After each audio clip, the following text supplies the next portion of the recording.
What needs to happen in schools in general is to stop with the trend issues that are non-research based. Certainly in North America, we've gone to total inclusivity, meaning that all children are mixed together in a classroom. The mistake we made was not training the people, the professionals, to deal with that. If we can take those children out of that destructive track and put them back on course to learning, to being able to please by being successful, then we can actually reduce the task for our teachers. So although on one level we're asking them to do more, we're actually providing a tool which will make their classrooms more pleasant, more manageable places and their children more productive. What I see happening in schools is that we're all trying to make the children be the same. And everyone is not the same. And that stifles creativity, and it stifles the ability of the student to work within their own realm of specialness. I think in the UK, they're probably furthest ahead.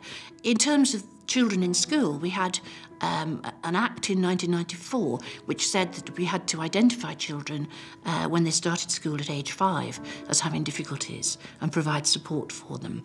So rather than the wait to fail, which is what's paralysed, I think, the development of dyslexic children and children with learning difficulties across the world, we've moved away from that. We can actually look for children who are at risk.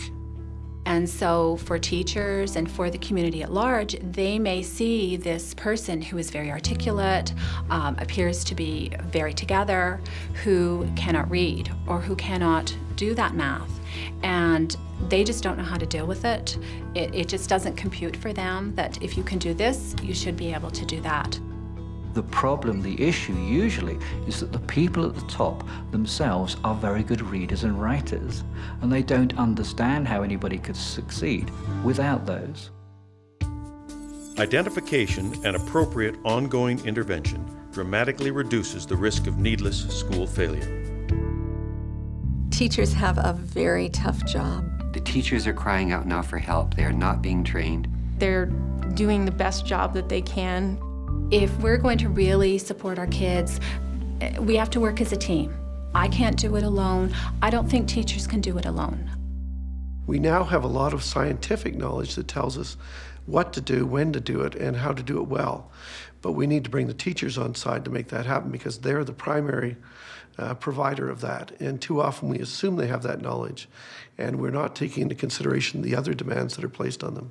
I don't know any single special ed teacher or regular ed teacher that went into the career with the mindset saying, I'm going to go become a teacher just so I can screw kids up. They typically have a very good outlook. They want to be there. They want to be teachers.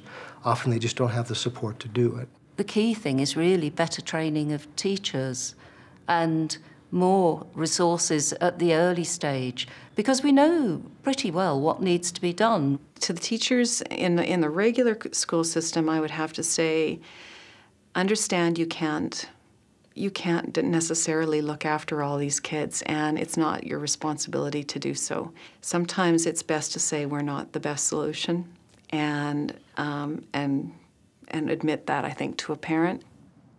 Part of what I would say to teachers is, first, that they're doing the best job that they can, that I don't think that we've done a great job with pre-service training to really give mainstream classroom teachers a really good understanding of learning disabilities and even farther, just general individual differences. I would say to teachers, listen to those parents.